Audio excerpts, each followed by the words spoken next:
السلام علیکم ناظرین، آپ دیکھ رہے ہیں ذیشان سید یوٹیوب چینل۔ ناظرین، آج بات کریں گے پاکستان تحریک انصاف کی چیئرمین عمران خان نے اپنی قیادت کے حوالے سے کیا کچھ کہا۔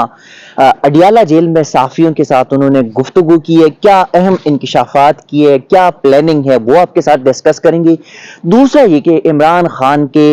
حکومت میں ان کے ساتھی اور 40 دن پہ چلہ پر جانے والے شیخ رشید کے ساتھ کیا ہوا۔ تو پہلے بات کرتے ہیں کہ آج سابق وزیر اعظم عمران خان اور ان کی اہلیہ بشرا بی بی پر عدت کیس میں فرد جرم عائد کیا گیا۔ اڈیالہ جیل میں اس کیس کی سماعت ہوئی اور جب عمران خان کو فرد جرم پڑھایا گیا تو عمران خان سے پوچھا کہ آپ نے کچھ کہنا ہے۔ اس پر عمران خان نے جواب دیا کہ آپ نے امریکہ والی زبان میں بات کی، مجھے کچھ سمجھ نہیں آئی۔ دوسرا یہ کہ صحافیوں نے ان سے پوچھا کہ پاکستان تحریک انصاف جو ہے ان سے بلہ چھینا گیا، کیا لائے حمل ہے؟ تو عمران خان نے کہا کہ اب تو نہ بلہ ہے نہ بلے باز، پھر یہ ڈرتے کیوں ہے؟ انہوں نے کہا کہ 9 مئی کا جو واقعہ ہے، جو یہ بتا رہے ہیں کہ 9 مئی میں ہم ملوث تھے، تو امریکہ میں ہیل میٹل جو وہاں پہ کچھ ہوا تھا، جو ڈونلڈ ٹرمپ کے کارکنان نے کیا تھا یا ڈونلڈ ٹرمپ کے جو سپورٹرز تھے انہوں نے جو کیا تھا وہاں پہ، وہ سی سی ٹی وی فوٹیجز سے دیکھ کے معلوم کر کے ان لوگوں کو جو ہے گرفتار کیا، ان کو سزائی دی گئی۔ جبکہ 9 مئی کے واقعات ہو، اسلام آباد ہو، جی ایچ کیو ہو، لاہور ہو، ان سب کی فوٹیجز کہاں چوری ہوئی، کس نے چوری کی؟ عمران خان نے یہ بھی کہا کہ یہ سمجھتے کہ عوام بیوقوف ہے، لیکن عوام بیوقوف نہیں، سب کو پتا ہے کہ چوری کرنے والے آلات اور سہولیات کس کے پاس ہے، یعنی کہ ایک اور پیغام کس طرف جا رہا تھا۔ دوسری جانب انہوں نے قاضی فائز عیسیٰ کے لیے آج پھر کہا کہ قرآن میں پارہ نمبر 5 آیت نمبر 8 میں جو ذکر ہے کہ دشمن سے اتنا نفرت بھی نہ کرو کہ آپ انصاف نہ کر سکو۔ پھر شیر افضل کے حوالے سے صحافیوں نے بات کی تو انہوں نے کہا کہ شیر افضل فرنٹ پہ کھیلتا ہے، وہ کبھی کراچی، بلوچستان، کوئٹہ، لاہور ہر جگہ جاتے رہتے ہیں، لیکن وہ فرنٹ پہ کھیلتے ہیں اور کبھی کبھی ایسے کچھ بیان ان کا آ جاتا ہے کہ ہمیں اس کو ڈیفینڈ کرنا پڑتا ہے۔ ساتھ ہی جب یہ بھی پوچھا گیا عمران خان سے کہ آپ نے پی ٹی آئی نظریاتی کے ساتھ جو اتحاد کیا تھا اس حوالے سے، تو اس پہ عمران خان نے خاصی برہمی کا اظہار کیا اور انہوں نے یہ کہا ہے کہ میں نے تو پی ٹی آئی کو یہ کہا تھا کہ آپ نے راجہ عباس ناصر جو ہے، علامہ ناصر عباس کے ساتھ وہ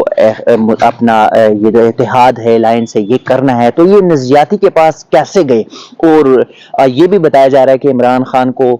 پھر بیرسٹر گوہر نے یہ بتایا کہ عمر ایوب نے پی ٹی آئی نظریاتی کی جو ساتھ الائنس ہے اس حوالے سے انہوں نے سفارش کی تھی۔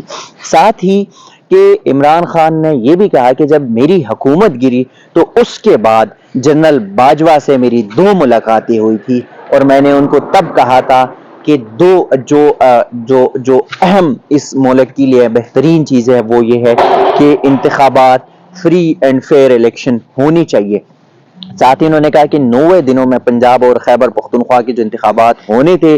وہ نہیں ہوئے، آئین کا کوئی جو ہے یہاں پہ آئین کے اوپر عمل درآمد نہیں ہے، آئین اور قانون کو پامال کیا جا رہا ہے، دھجیاں اڑائی جا رہی ہیں۔ انہوں نے کہا جس طرح خواتین کے ساتھ ہوا وہ کبھی ایسا نہیں تھا۔ ساتھ ہی انہوں نے کہا کہ 9 مئی ہو یا پی ٹی آئی کے ساتھ جو کریک ڈاؤن ہے، پی ٹی آئی کے خواتین کو، لوگوں کو جو گرفتاریاں ہے وہ یا بلے کے نشان کے چھین، وہ سارا کچھ لندن پلان ہے۔ اور انہوں نے چیف کمشنر کو بھی آج آڑے ہاتھوں لیا اور انہوں نے کہا کہ چیف کمشنر جو ہے وہ بھی غلام بنے ہوئے ہیں اور انہوں نے لندن پلان کے حصے میں شامل ہو کے ہر چیز کو اوکے کرنا ہے۔ ساتھ ہی عمران خان کی جانب سے کہا گیا کہ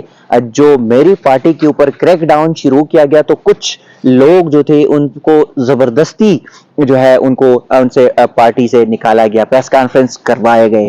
کچھ لوگوں کے جانے پہ میں نے خود شکر ادا کیا کہ ان کے جانے پہ جو ہے یہ ٹھیک رہا۔ دوسرا یہ کہ پھر جو ہماری کمیٹی تھی ان کا یہ باہمی اشتراک تو شدید دباؤ بھی تھا اور فیصلہ یہ تھا کہ جن لوگوں نے پریس کانفرنسز کیے ان کو ٹکٹ نہیں دیں گے۔ یہ تو آج کی صورتحال تھی۔ سائفر کیس، توشہ خانہ، عدت میں نکاح والا کیس، یہ سارے کیسز جو ہے آج اڈیالہ میں ہو گئے۔ لیکن دوسری جانب جو پاکستان تحریک انصاف کے حمایتی عوامی مسلم لیگ کے رہنما سابق وزیر داخلہ شیخ رشید احمد کو آج گرفتار کر لیا گیا، ان کی بھتیجے راشد شفیق کو بھی گرفتار کر لیا گیا۔ دونوں شیخ رشید کو 9 مئی کے واقعات جو تھے یا اس سے پرانے جو واقعات تھے 12 مقدمات درج تھے، اس میں سے 11 مقدمات میں ان کی ضمانت منظور کی گئی، جبکہ ایک مقدمے میں تھانہ نیو ٹاؤن کے مقدمے میں ان کی ضمانت خارج کر کے ان کو گرفتار کیا گیا۔ ساتھ ہی ان کے بھتیجے شیخ راشد شفیق کو بھی گرفتار کر لیا گیا۔ یہاں پہ ایک چیز واضح کر دوں کہ 2018 کے انتخابات سے پہلے جب شیخ رشید پنڈی کے 2 ہائی کون سے انتخابات لڑ رہے تھے تو تب اسٹیبلشمنٹ کے کہنے پہ یا جوڈیشری کے کہنے پہ حنیف عباسی اور راجہ قمر الاسلام جو کہ پاکستان مسلم لیگ نون کے دونوں قومی اسمبلیوں کے امیدواران تھے، ان کو الیکشن سے قبل گرفتار کر لیے گئے تھے۔ اور ایگزیکٹلی وہی سین آج شیخ رشید کے ساتھ ہوا کہ جب شیخ رشید کے لیے ان دونوں کو گرفتار کیا گیا تھا، آج ان دونوں کے لیے شیخ رشید اور ان کی بھتیجے کو گرفتار کر لیا گیا۔ اب دیکھنا یہ ہوگا کہ شیخ رشید کی گرفتاری سے کیا پیغام دینا چاہ رہے ہیں، کیونکہ شیخ رشید کو سمجھایا گیا تھا کہ آپ کو جو 40 دن کا چلہ تھا وہ بہت ہے، اب بھی مزید آپ پی ٹی آئی کے سپورٹ میں یا اس قسم کے کوئی بیانات نہ کرے اور جو ہم پلان دے رہے اسی پہ عمل درآمد کر لے۔ لیکن فواد چودھری اور شیخ رشید نے اسٹیبلشمنٹ کی اس پلان کی حمایت کی حامی نہیں بھری تھی، تب فواد چودھری تو پہلے سے جیل میں ہیں اور پھر ان کی کاغذاتی نامزدگی بھی مسترد ہوئی، اور آج شیخ رشید کو بھی جیل کے سلاخوں کے پیچھے ایک بار پھر سے ڈالا گیا۔ ناظرین اب تک کے لیے اتنا ہی، اسی قسم کی چیزیں آپ کے ساتھ شیئر کریں گے، تب تک کے لیے دیجیے اجازت، اللہ حافظ۔